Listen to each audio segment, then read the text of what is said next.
What if the toughest environments, the ones steeped in structure, control, and human suffering, were actually spiritual gyms? What if leadership, even inside a prison, was less about control and more about consciousness? My guest today, John Shartle, is a former federal prison warden who led with integrity, empathy, and a deep sense of spiritual grounding. In this conversation, we talk about the power of presence, the sacredness of a well-prepared meal, and the quiet rebellion of placing books like A New Earth in a prison library. We talk about labyrinths, leadership, and the idea that maybe the path to change, even in the hardest places, starts with small acts of compassion done again and again. I'm so glad you're here for this one.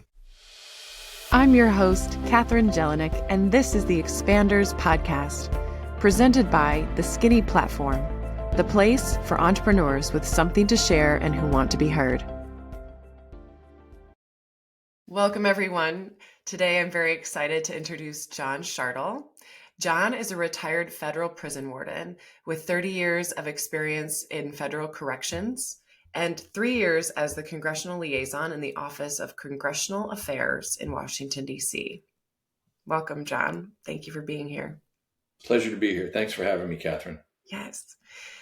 So diving right in, your leadership style is unique, and especially given the harsher environment that you lead and led in. Can you start us off by sharing about some of your leadership principles and your intentions that you held as you led as a warden? Sure. That's an important question, I think.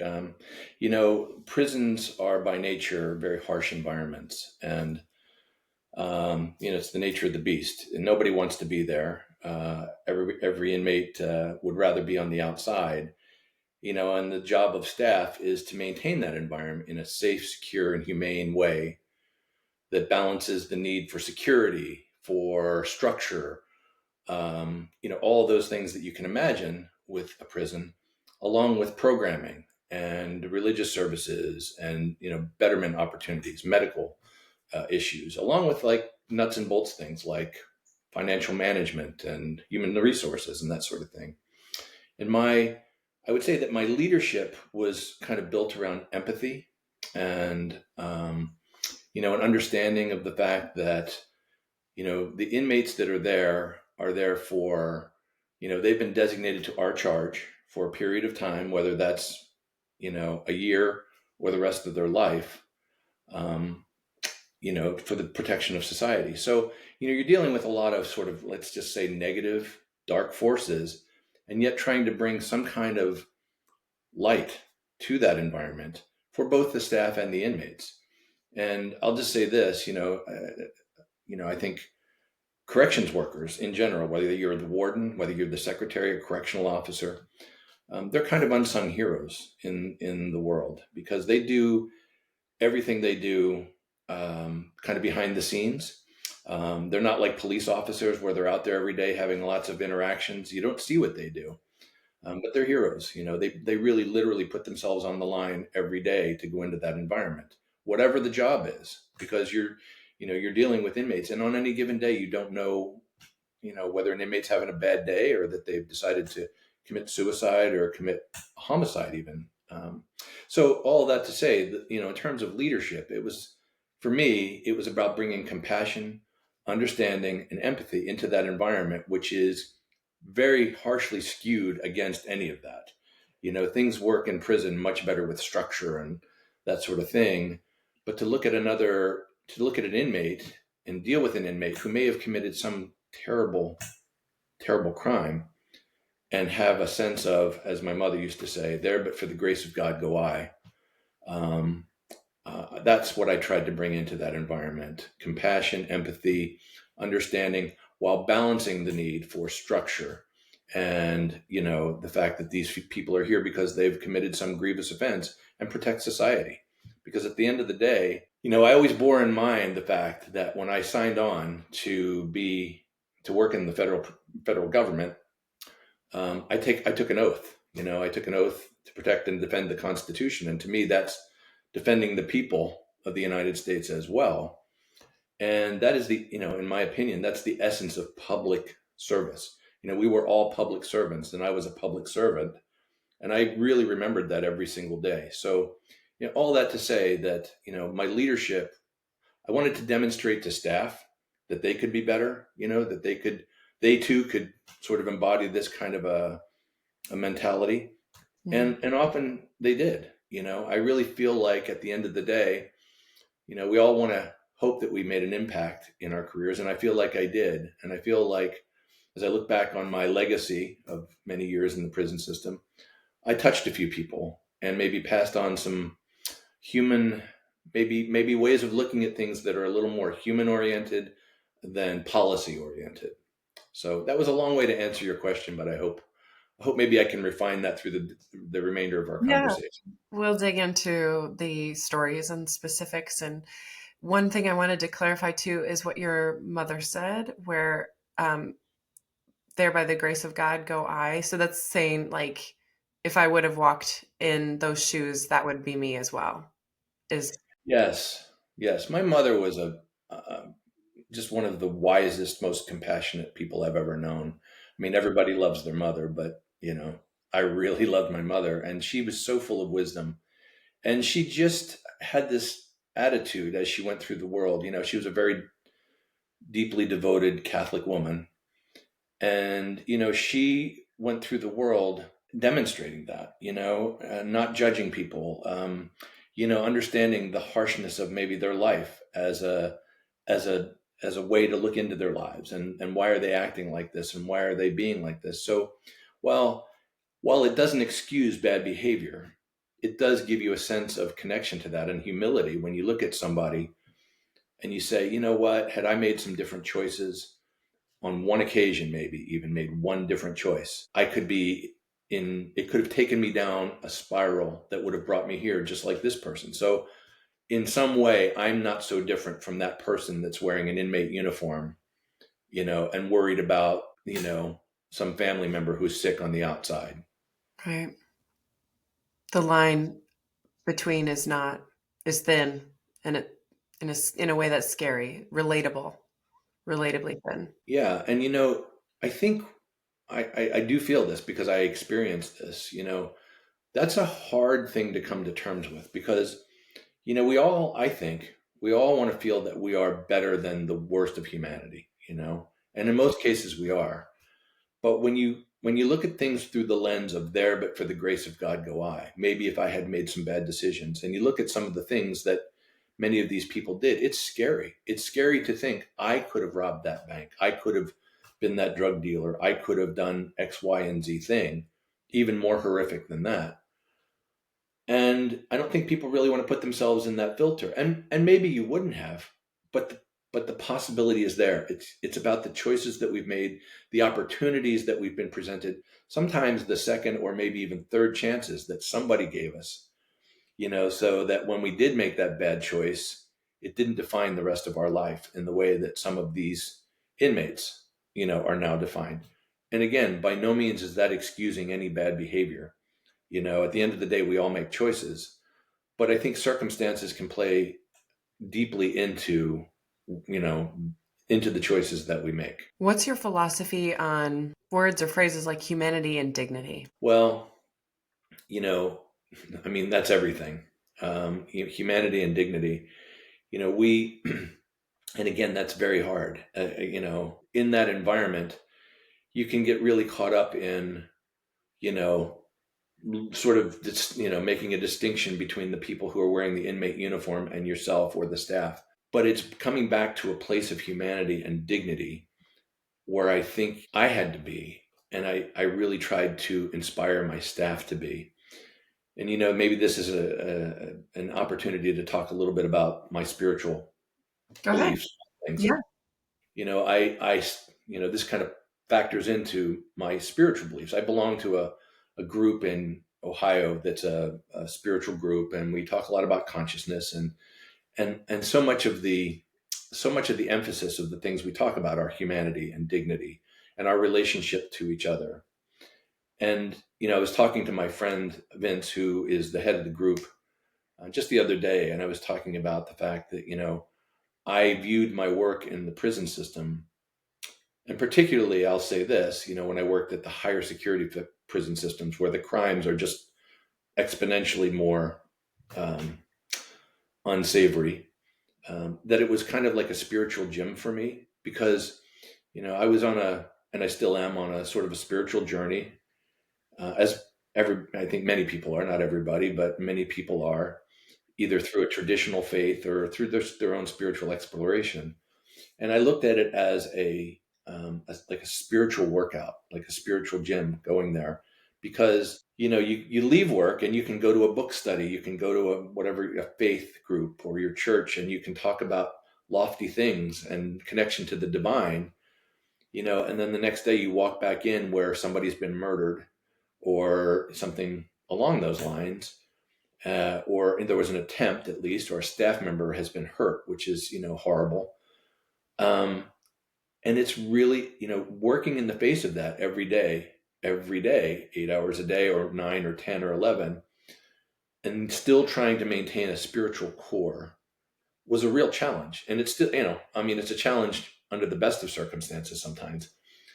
But seeing that dichotomy, these two separate elements of life, somehow living within me and living within all the staff, it was a real challenge. And so to your question of humanity and dignity, it was a challenge to do that. But I will say that my spiritual anchor, my spiritual determination, or my spiritual quest really helped me with that. It really, I mean, it didn't just help me with that, it sustained me through that.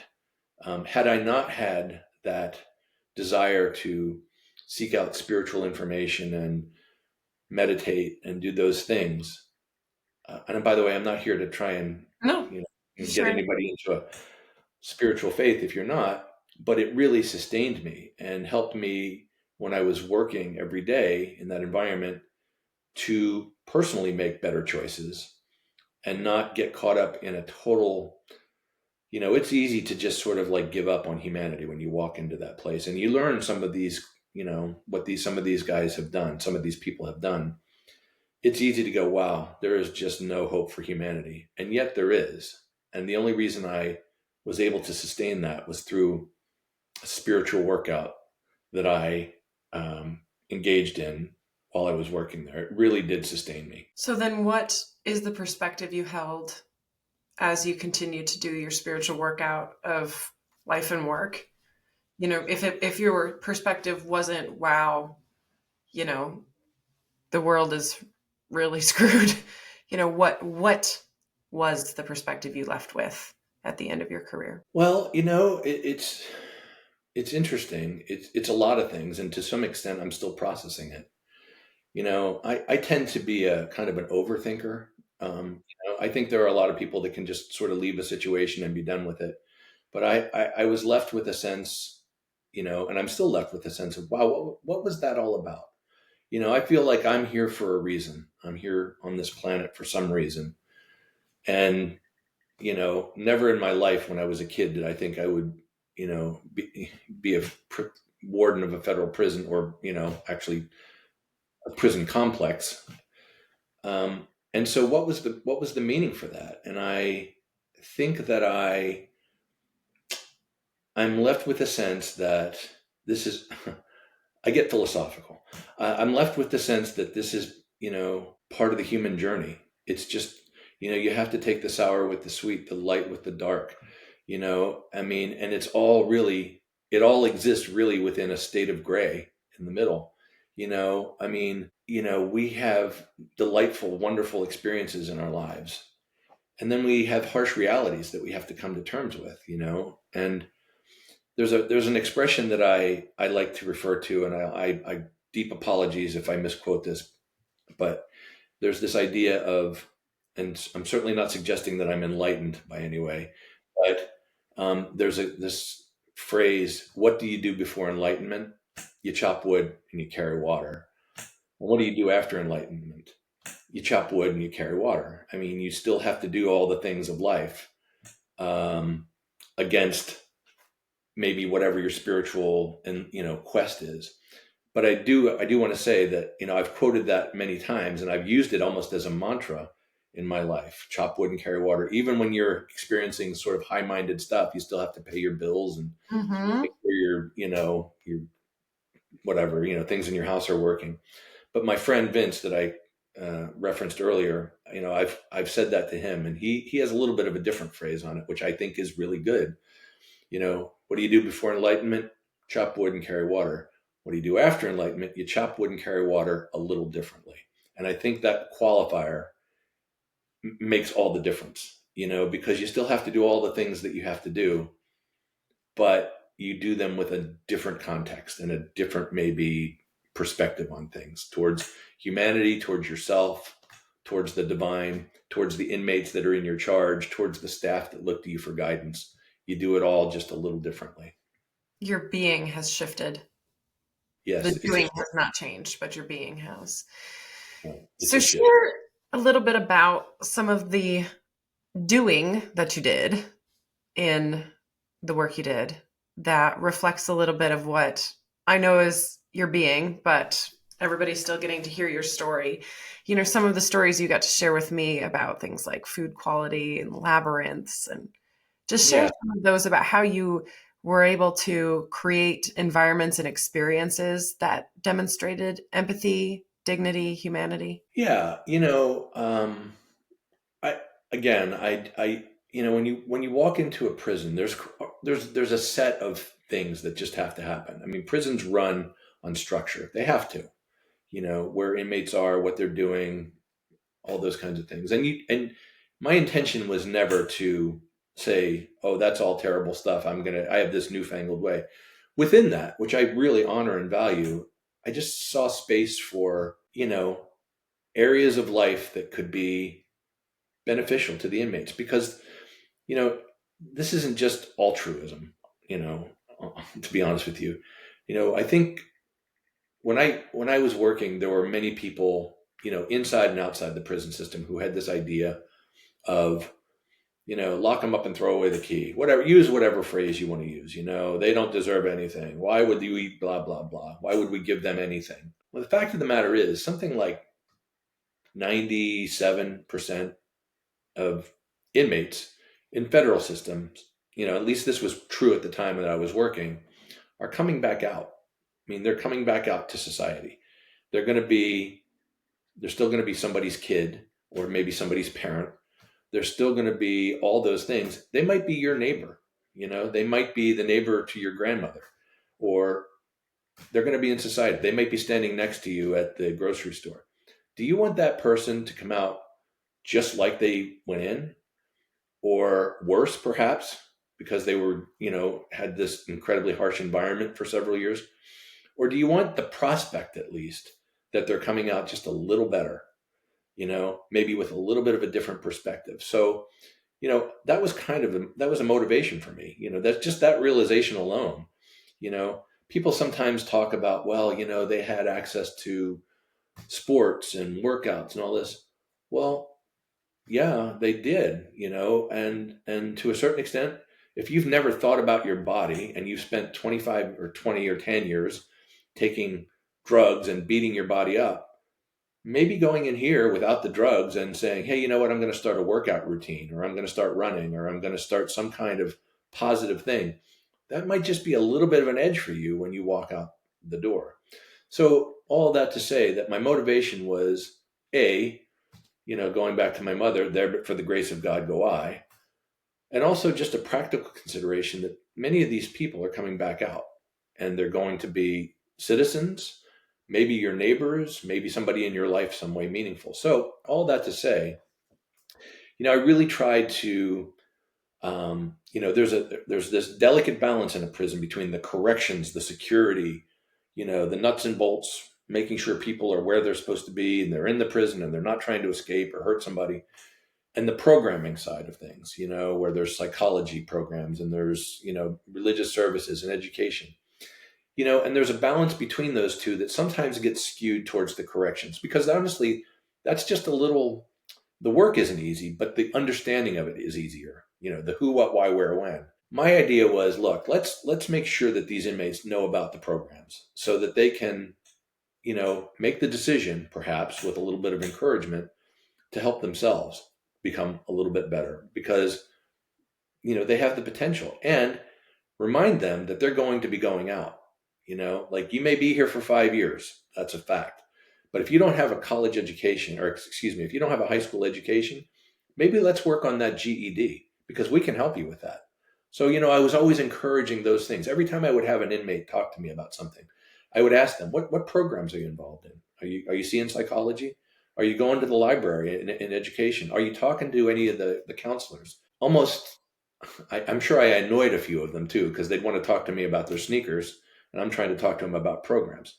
But that was important to me. And share what you And did with the libraries too. I want to make sure that yeah, some of those yeah. details. So, I really felt it was important that, and by the way, I'll tell you that some of these things, my staff thought I was nuts. They thought, oh yeah, well, he's just a crazy man.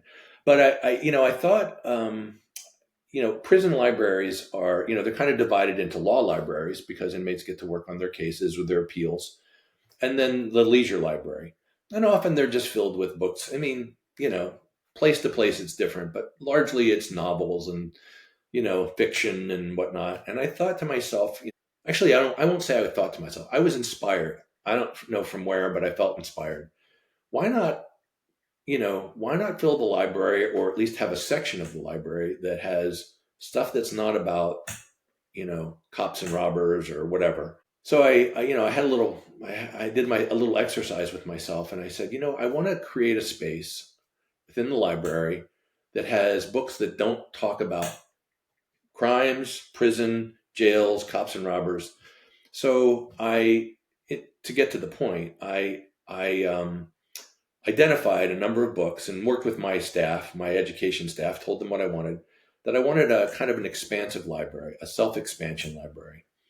And what I asked them to do was come up with a series of books, maybe, I don't remember how many it was, but maybe 100 books that address things like art, poetry, self help, science, some literature, some spirituality stuff. And you have to be careful, because it gets a little touchy when you're getting into spirituality. So I wasn't trying to, proselytize any particular thing, but, some spiritual stuff. I had one of the books that I had in there, is A New Earth, which I had read, and I found it to be profoundly inspirational to me.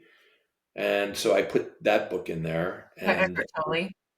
by Eckhart Tolle. And I thought, well, you can't be attached to the outcome. You have to say, okay, well, I'm going to do this. I'll do what I think is right, and then we'll see what happens. And it was kind of along those lines. I mean, it really, there were inmates. I mean, maybe, I don't know, 75, 80% of the inmates didn't really care. But there was a small core who did. They were excited about something new. And, we called it the Warden's Book Club. And there was some, I forget exactly what it was, but there was some incentive for the inmates to read books, and, and let me know about it and whatever. And I think one of the greatest joys I had, was after I did this, and I kind of detached from it, and I was just kind of like, well, let's see what happens.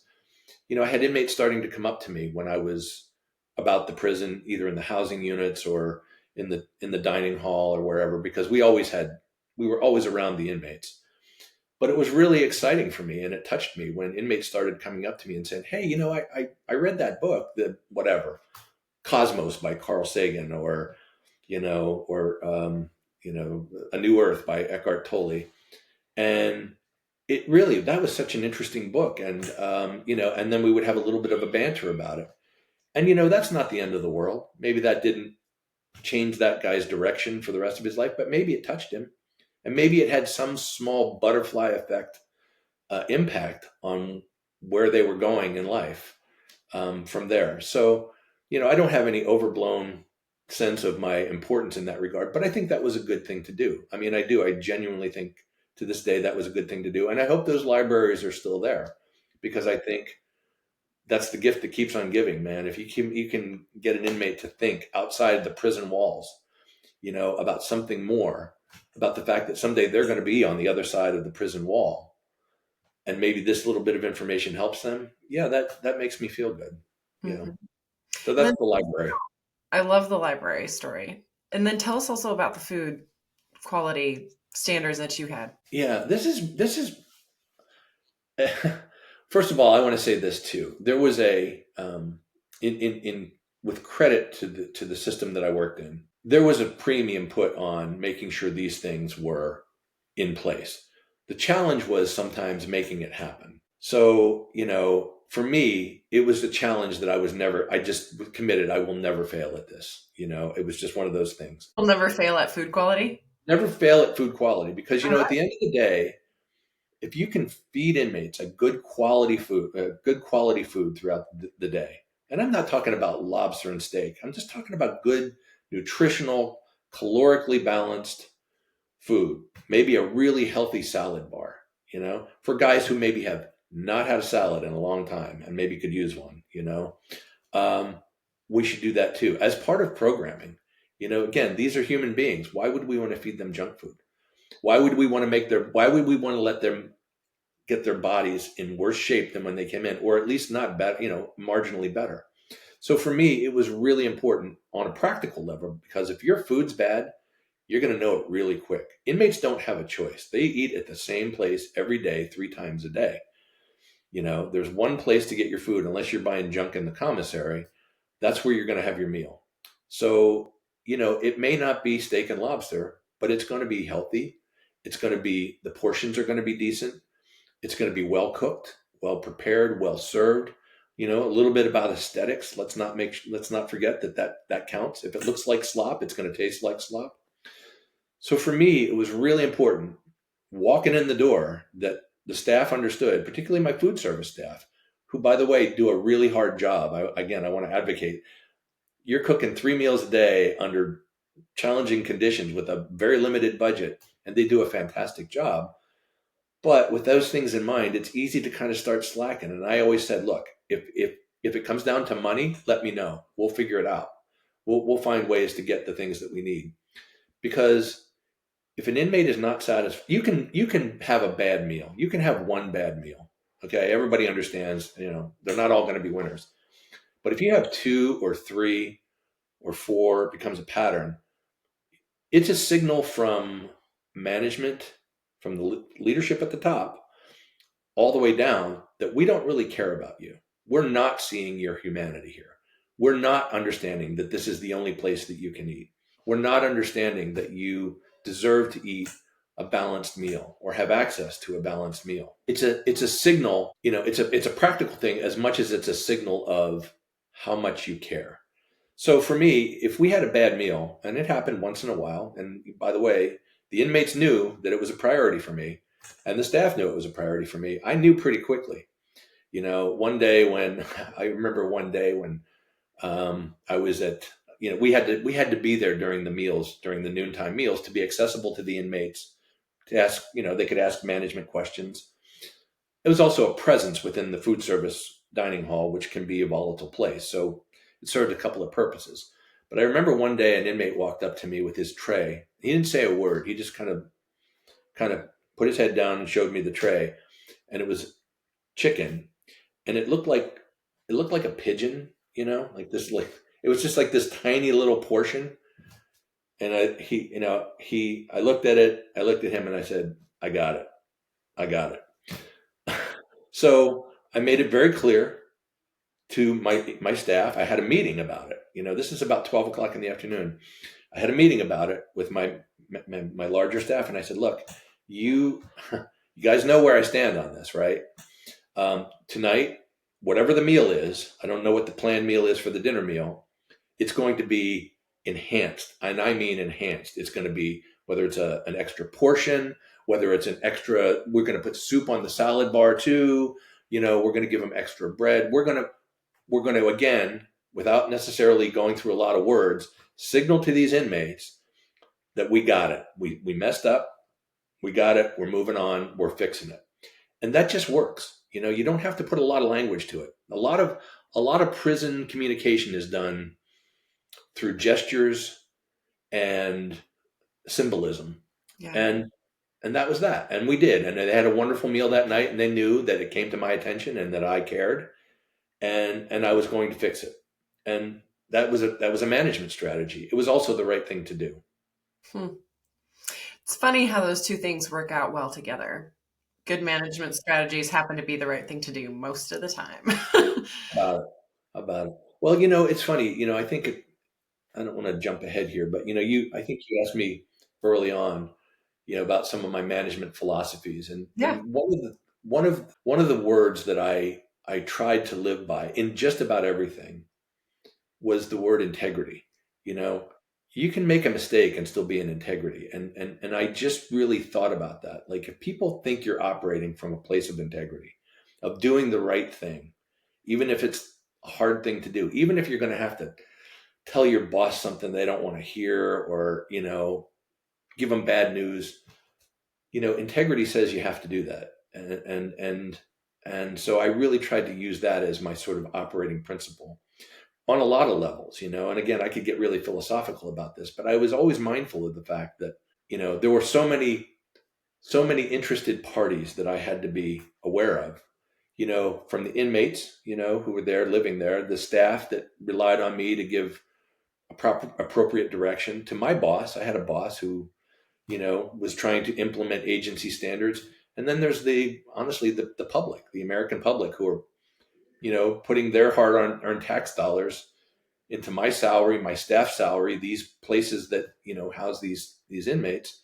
I was aware of all of those things. That's a matter of integrity, making sure that those tax dollars that people are, just like you and me, that they're forking over, that they're not wasted. I mean, I looked at myself as a public servant. Part of that was public stewardship, stewarding those dollars in an appropriate way. So, doing the right thing is with on every level, having integrity at every level was extremely important to me. Do you have a I story? made plenty of mistakes. I want to be clear. I made plenty of mistakes.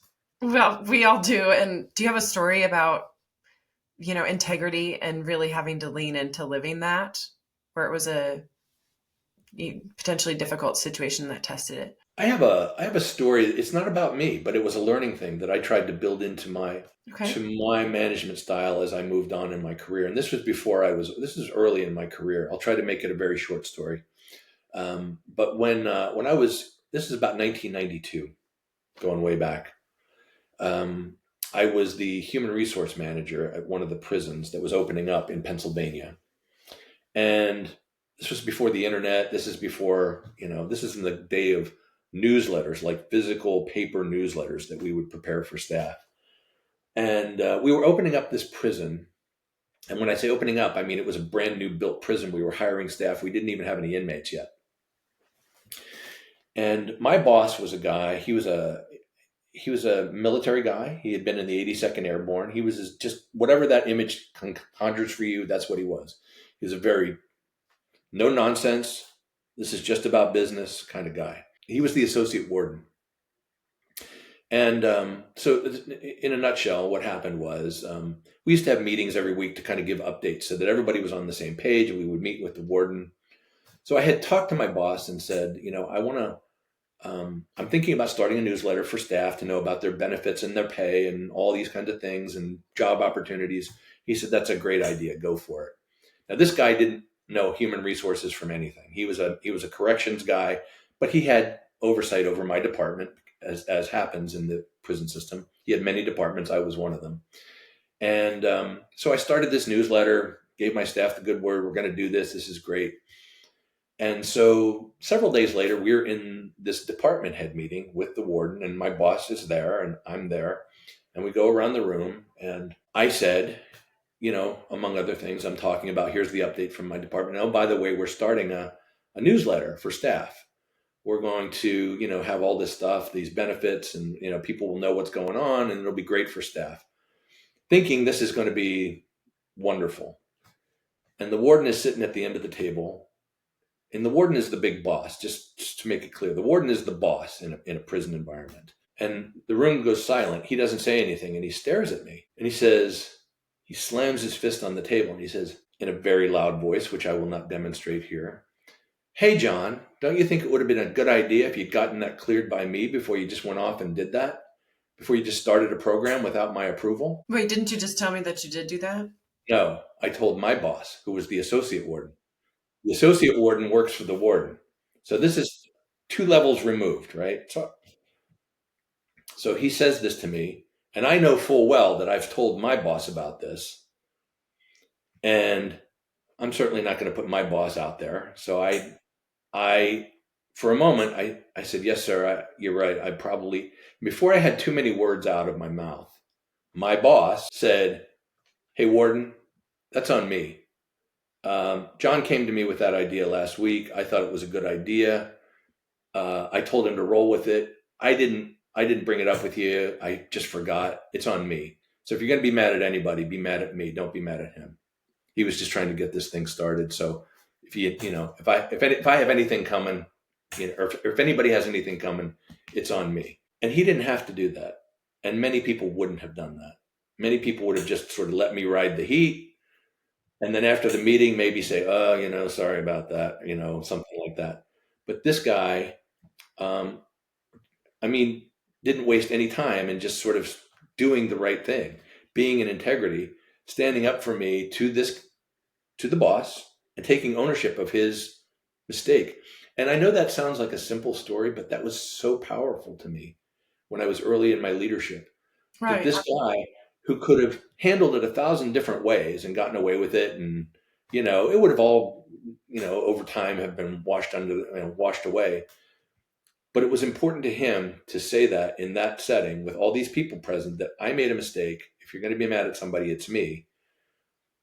And I had so much respect. I'm telling you the story 32 years later or whatever it is, because it made such a profound impact on me. What the weight of what somebody can do when they're in integrity, how that looks, how that models for other people. And I thought, I want to, I want to be like that. That's one of the stories. I have many stories that are not about me; they're about other people. Where when I saw something demonstrated, I said, "Yes, that I want to be like that." That's how I want to be a leader. That's how I want to lead. Do you have another then? What else besides integrity matters? Well, I mean, so many things. Integrity matters. Honesty matters.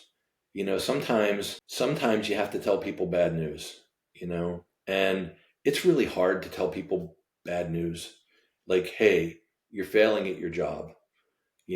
Like, you're a really good person. I know you're trying really hard, but you're not able to do this job. There are a lot of different ways to handle that. And this is where I think empathy and compassion come in. I don't think empathy and compassion always mean being nice necessarily. Sometimes you have to just tell people things they don't want to hear, but you can do it with humanity. I remember my last duty station, I had to tell somebody who worked for me, directly for me, one of the nicest people you'll ever meet in your life, heart of gold, could not do their job. Just whatever, couldn't grasp the complexity of it, balancing the many different demands. And I had to have a serious conversation with them that was, that I could have put off for, I could have kept kicking the can down the road, or I could have maybe supplemented and tried to sort of coerce, prop them up somehow. But the fact of the matter was, they just needed to be told, this isn't where you need to be, because you're not able to do this. You have many gifts, and maybe you need to explore those gifts in another area, but this isn't one of them. And um, and you just have to shoot straight too. You have to have the hard conversation in leadership. You just have to have it with people sometimes, or you're not leading. You're not doing a service to them. You're not doing a service to the organization.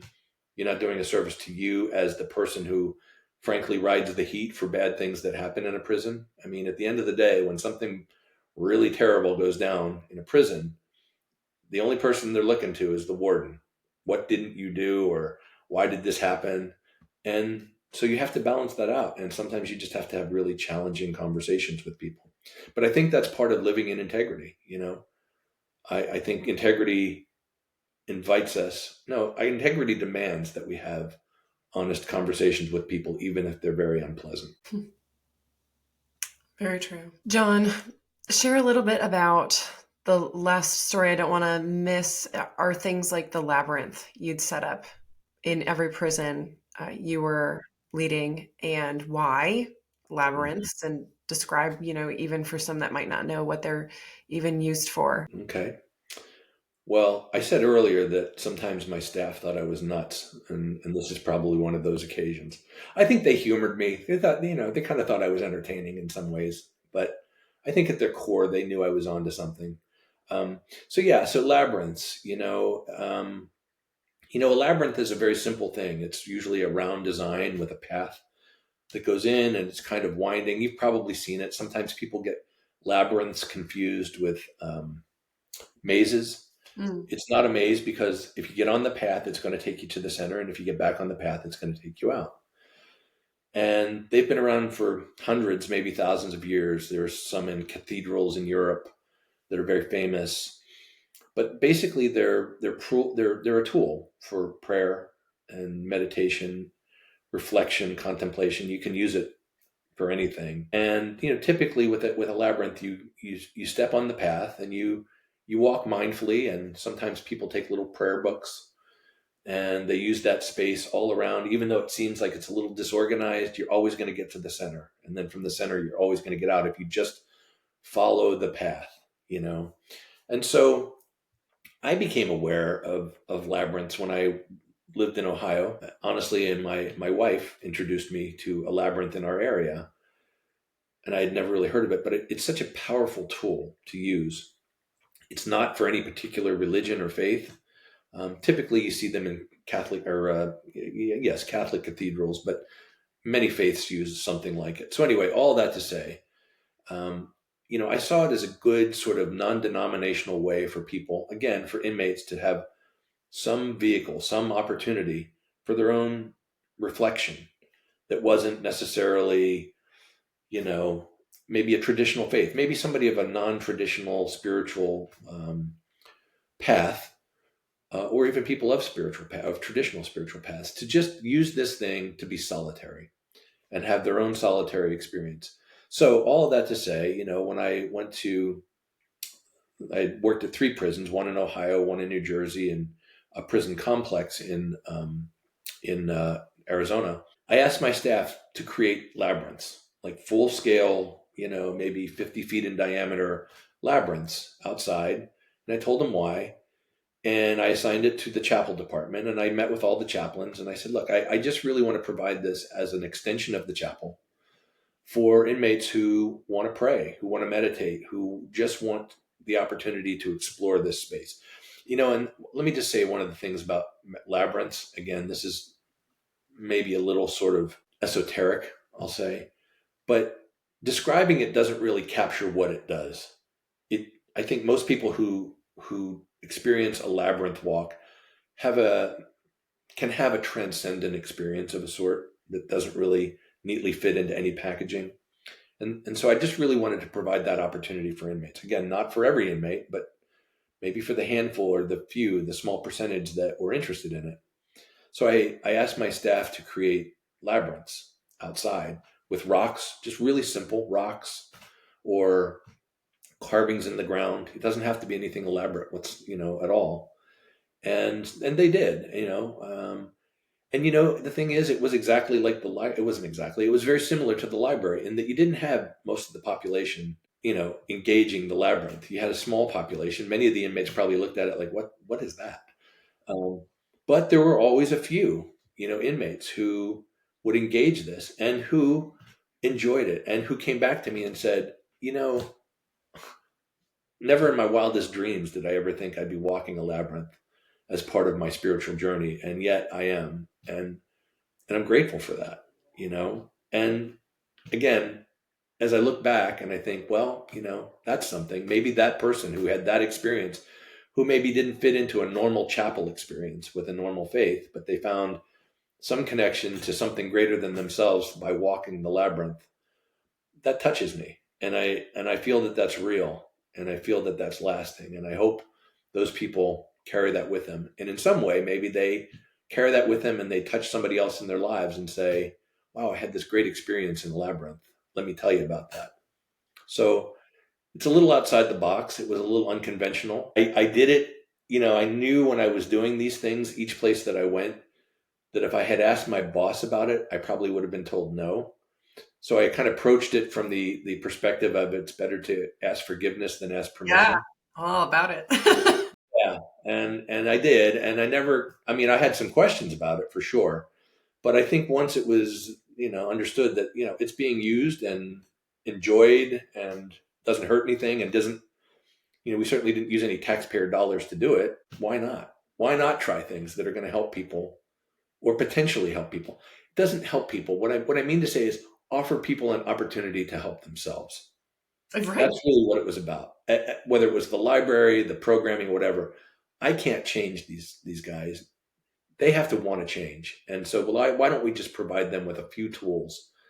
Again, as I said earlier, that are going to help them when they become your neighbor or your grandma's neighbor. Well, things like labyrinths allow an opportunity if it's a tool, like you said, that connects with you, but it's a chance to get in touch with the self with a capital S, right? Like the deeper underneath the layers of the Right. personality and the patterns and things. And that's I love the ways that we what did you say that your staff said that you were just A little I love nuts. all the ways that you were nuts. Yes, this is perfect. And I'm so glad you were.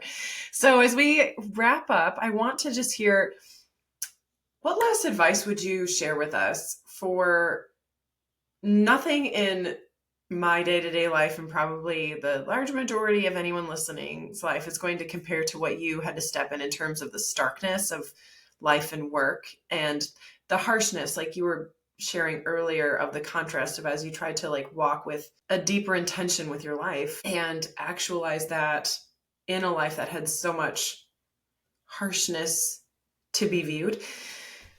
How do you compartmentalize? How do you keep yourself open, your heart open, and your how do you stay open to things like empathy and compassion when you're dealing with stressful moments in the harshness of the world? What advice can you give us in terms of how to operate like that when we find ourselves in a harsh moment that might activate things like fight or flight or fear or moments of patterning? How to Mm. stay open? That's a hard question, and I think that we all have our own way of doing that. Um, for me, I was, I was raised Catholic. I would say I kind of formally left the Catholic Church when I was about 30 years old and kind of just went on this larger spiritual journey. And that is not to, by the way, to throw shade at the Catholic Church. I'm not one of those people that blast the Catholic Church. But I think a spiritual grounding for me was very important. And that can be different for everybody. I think honestly, this is going to sound contradictory, but I think you can be an atheist and have something of a spiritual grounding. Just the sense that something bigger, that Mhm. you're part of something bigger, that this isn't all there is. That was important to me. That I sort of looked at the world that this is a piece of the puzzle. This isn't the whole thing. And we're all here to play our part to kind of raise the I mean, raise the vibration, raise the frequency of the human experience. And sometimes, we work in delightful environments, and sometimes some of us are called to work in challenging environments. And it's not all prisons. I mean, law enforcement, first responders, the military, whatever. Even, in business, sometimes it's just harsh. And I think that having that sense of grounding or orientation, I'll say, was really important to me.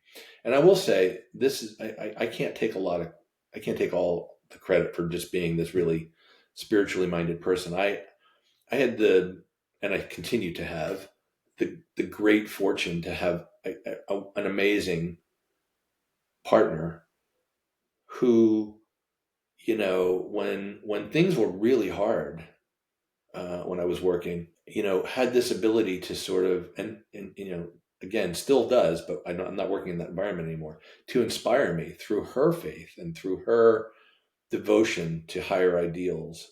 And, I just admire her so much. And she continues to inspire me. She helped me with that. To get to the point, she really helped me with that. It continues to help me with that. And I think that, maybe we don't all have that person in our lives as a partner.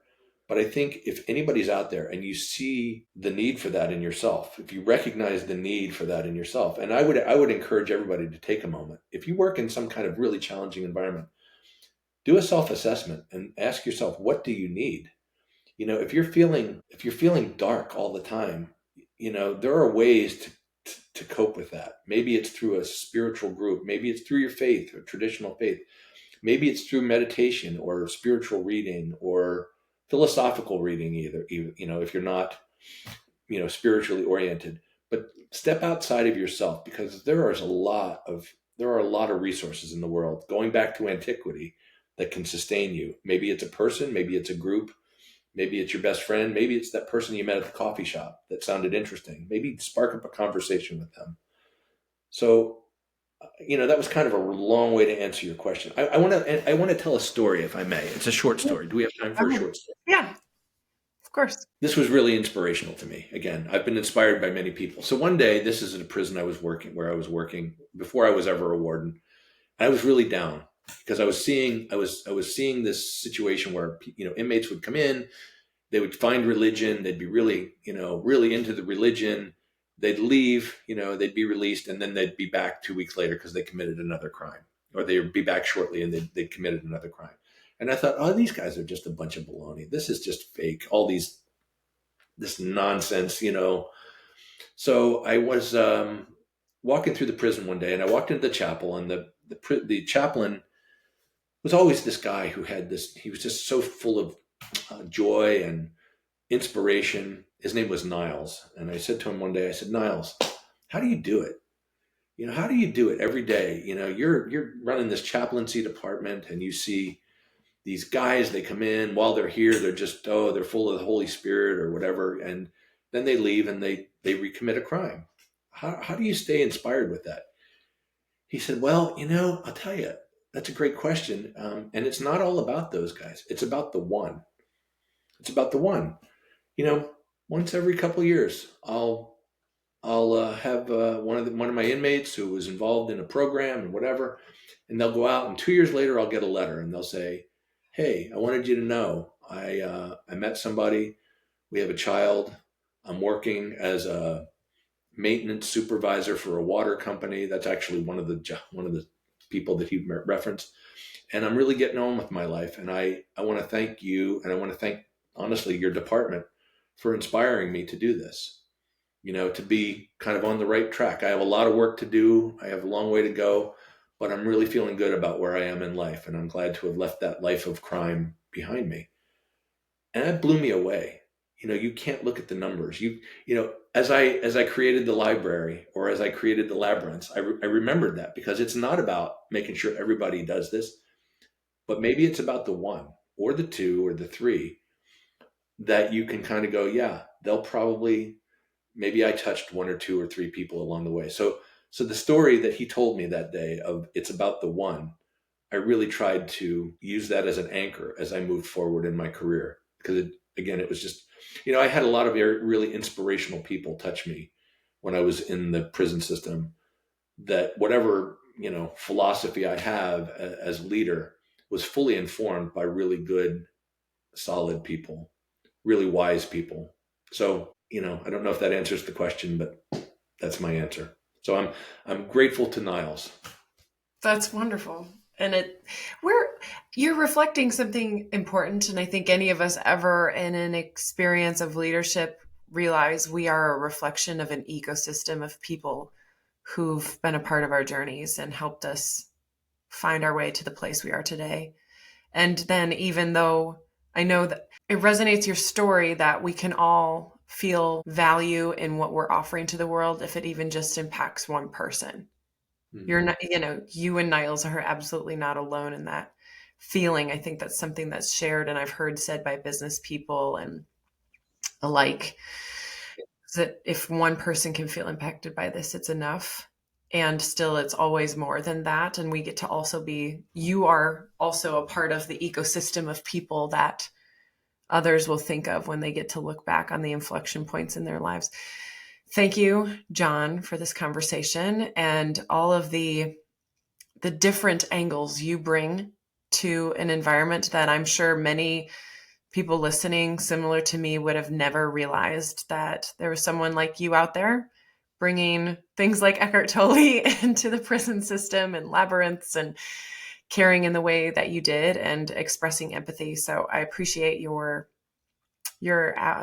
way of being an outlier for, even if it's others like you are there, it's not what we know about and it's not what's talked about. So I appreciate that you're here speaking about it. Well, thanks for the opportunity. I appreciate it, Catherine. Awesome.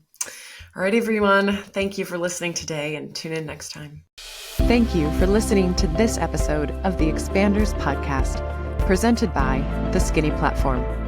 You can catch more episodes and be notified of newly released episodes by following us on Spotify, Apple Podcasts, or subscribing on YouTube. For more information on the Expanders Podcast and The Skinny Platform, visit our website, www.theskinnyplatform.com.